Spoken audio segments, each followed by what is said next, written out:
4-run lead with a bunch of walks, and the pitcher who was supposed to be your top prospect continuing to implode, and have neither of those things be the bad thing. Good morning to you. Good Thursday morning. I'm Dejan Kovacevic of DK Pittsburgh Sports. This is Daily Shot of Pirates. It comes your way bright and early every weekday if you're into football and or hockey. I also offer daily shots of Steelers and Penguins where you found this. Dodgers 6, Pirates 4. And yes, the Pirates had a 4-0 lead in Los Angeles. And Osvaldo Bido began walking everybody. And then Roansy Contreras was brought in. He began walking everybody. Oscar Marin goes out to the mound and says, dude, trust your stuff. Throw strikes. Well, he didn't have any more stuff. So he threw it for strikes, and they clobbered it all over Chavez Ravine. And within moments, it was 6-4. And there were not one but two worse things in this game. Because the Pirates loaded the bases with nobody out in the 7th inning and got nothing across the plate. And then they did the exact same thing again in the 9th. Bases loaded, nobody out. Middle of the order due up. Henry Davis strikes out looking. Carlos Santana pops up. Jack Suwinski strikes out swinging over a full count pitch that was pretty much in the dirt.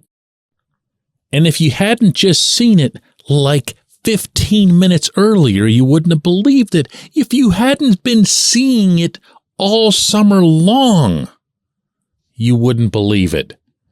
But believe it, they just consistently throw back into my face this idea that clutch doesn't matter, that what really matters is getting a lot of people on base and that everything else is just luck. But when you see it happen again and again and again, and it's some of your best guys. Over the road trip already, we've seen Andrew McCutchen come up empty, Brian Reynolds come up empty. Did I even mention that it was Daniel Hudson coming off a rehab stint out there on the mound for LA? He couldn't throw the ball anywhere near where he wanted to. Didn't matter. Everything is immune to this particular shortcoming of this baseball team. This was Derek Shelton afterward in Los Angeles. Yeah, I mean, the first time Reynolds hits a bullet right at Rojas and just bad aim, and then he misses a home run in the last inning by a couple feet, it looked like, and we just didn't capitalize on the two opportunities we had late, and we had a couple good at-bats there. We just hit balls right at people. Now, here's the part that you don't want to hear, and here's the part that the converted version of me doesn't want to hear either.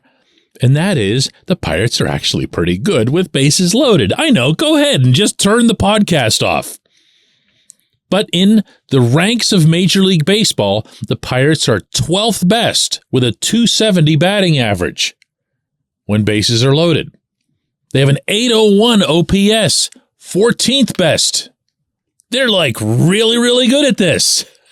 Except that they're not, and you know they're not, and I know they're not.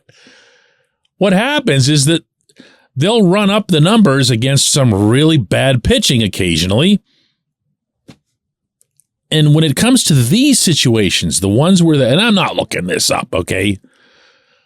But whenever the game is on the line, whenever they have a chance to really do something, this is what happens. There's a turtling effect almost across the board. And if you think I'm heading toward Andy Haynes on this subject, you're going to be disappointed. Not this one. Not this one. I could say, listen, Henry Davis is going up there and he's usually really aggressive and he shouldn't have left his bat on his shoulder looking at strike 3, but it was a perfect changeup that just cut the bottom of the zone. I could say Suwinski shouldn't have hacked at that last pitch. Maybe he should have been more patient. But then if he looks at strike 3, we're saying the same things about him. And oh, by the way, Jack hit a 3-run homer earlier in the game, so he's the last guy you'd be riding. Santana's had the best plate appearances of anybody in the lineup over the past 3 weeks. He went after the first pitch and popped it up. What's the commonality here? I don't know. Again, I mean, if you're talking about Rodolfo Castro, who came in to pinch hit and struck out, because that's literally all he does anymore. That, for me, is grounds to talk about the hitting coach. Because Haynes has had his hands on Castro for a couple of years now, and Castro just keeps getting worse right before our eyes with every passing game. That one you put on a hitting coach. You don't do that with Kutch and Santana, and Henry hasn't been up here long enough. Nick Gonzalez had another couple of hits. There's a line that has to be crossed, as long as I'm on an intangible theme here, and I don't usually do that sort of thing. There's a line that has to be crossed to win. There's a collective will, there's a collective confidence that has to come into play for a good baseball team to pull these out. But doubly so when they're handed to you like this. The number of lineups across the majors that would have let the Dodgers off the hook in either the 7th or the 9th is really low.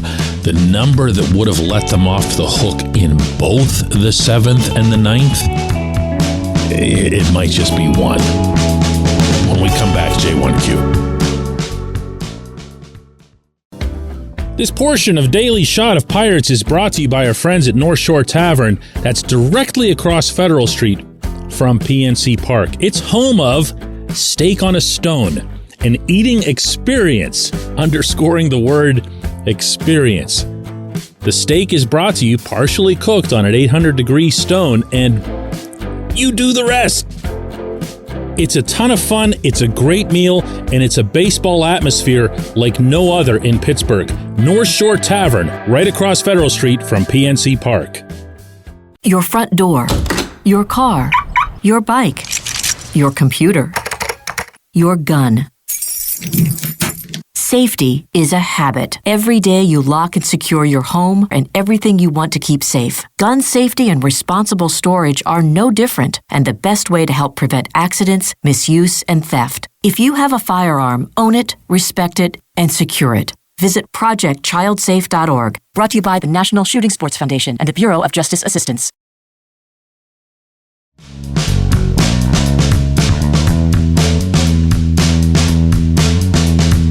Today's J1Q comes from Wilbert, and it's addressing Shohei Ohtani on yesterday's show, which might be, by the way, the first time I've ever mentioned his name in 3 years of putting together this program for you, but it got the reaction. And Wilbert asks, if the Pirates were serious, what would it take to get Ohtani? O'Neal Cruz, more prospects. The Giants are said to be the front runners for him. What will it cost them to do that the Pirates can't do? Is it just cash? Wilbert, I don't believe Ohtani's going to go anywhere. And I know that's the blandest possible scenario that one could concoct a month away or less than a month away from the Major League Baseball trade deadline. But there's nothing in the recent past with the Angels that would suggest they're ever going to let somebody like that go. I believe Ohtani will stay. I believe Ohtani will sign a massive deal to remain in Anaheim, just as Mike Trout did. And I believe from there you're going to see some kind of either verbal or whatever else commitments to finally take the other positions on the diamond just as seriously. But taking you at your hypothetical best there, I'm going to go along with it and say, all right, Angels put him on the market. The Pirates wouldn't be involved in this for, oh boy, I can't even count all the reasons. But to scratch a couple of the obvious ones off the list, if you're acquiring that player, you are acquiring that player to sign him. And you're going to find a way to ensure that. You're not going to run the risk that you give up so much, and almost all of it future-based, so that you can use him for a couple of months and maybe a playoff drive. By and large, that stuff doesn't really work in sports, loading up and then loading up on top of loading up, because the playoffs remain, but especially so in baseball, a crapshoot. And it's just not worth that scope of a gamble. What scope? All right, since you asked, I think it would start at O'Neal Cruz. I think they would be within their rights, the Angels would, to ask for X number, okay, 3, 4, 5 of your very top prospects. No kidding. It would just be an all-out raid. Now, if you do that, if you commit to that, and you also can sign Ohtani, you can make an argument for it. You know, and I know the Pirates aren't putting together a $50 million annual package for Ohtani to stay here for all eternity. Even if he were to sell the place out every single night, even if the Pirates were winning around him, the math still doesn't work, because the TV money still doesn't work, because there still isn't a salary cap. I appreciate the question. I appreciate everybody listening to Daily Shot of Pirates. We'll do another one of these tomorrow.